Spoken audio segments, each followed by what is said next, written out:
Just days after surviving a coup attempt, Ibrahim Traoré, Burkina Faso's revolutionary leader, dropped a bombshell. He signed a sweeping new gold mining deal that sent shockwaves across the globe. Think about it. What happens when a small African nation dares to take its gold back from some of the most powerful mining companies on earth? That's exactly what Burkina Faso just did, nationalizing 5 mines, demanding up to 50% of one of its biggest projects, and shaking the industry overnight. Investors call it chaos. The government calls it freedom. But here's the real question.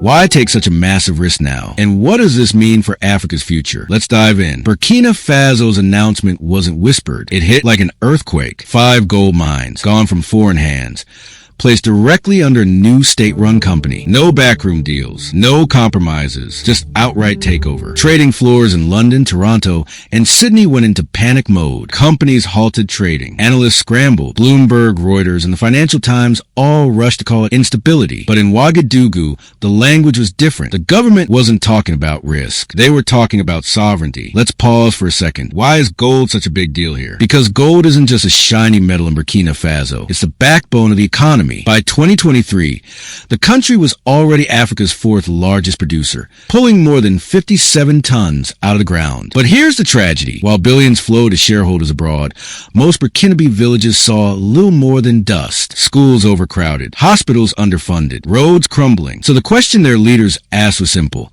How much longer can we stay spectators while our own gold slips away? And here's why the timing hit like a thunderclap. Gold prices skyrocketed in 2025, up nearly 27%. The world was desperate for it. Central banks were stockpiling. Investors were hoarding. In that moment, Burkina Faso held leverage like never before. Instead of begging for crumbs, they decided to demand the cake. And that's where things get even bolder. Not only did they seize 5 mines, but they raised the government stake in all mining projects from 10% to 15%. And at the Kiaka project, one of the richest deposits in West Africa, the government demanded up to 50% ownership. That's unheard of. But let's be real, this isn't just about money. It's about dignity. For decades, contracts in Africa were dressed up as partnerships, but in reality, they were one-sided deals. Burkina Faso ripped off the mask and basically told the world, the era of outsiders holding the lion's share is over. Now think about this. If a small, landlocked country can stare down global corporations and say enough, what's stopping bigger players like Ghana, Tanzania,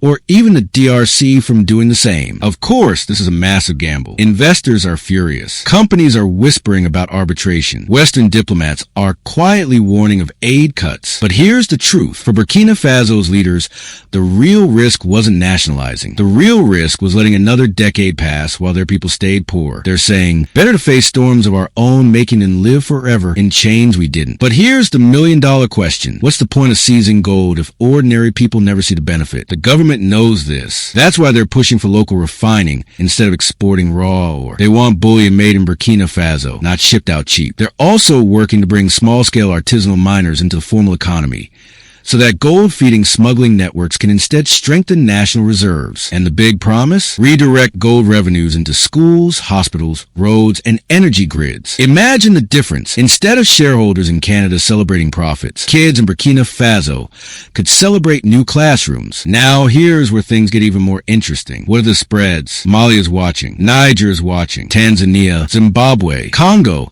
All countries with minerals the world can't live without. Western media calls this resource nationalism, but Africans are starting to call it something else, justice. So let me ask you, do you think other African nations should follow Burkina Faso's lead? Should they nationalize their resources, even if it rattles investors? Or do you think this gamble will backfire and scare away the very capital they need to grow? Drop your thoughts in the comments. And if you want to see more deep dives like this, stories about Africa, black culture, and global power shifts, make sure to like, share, and subscribe. Because one thing is clear.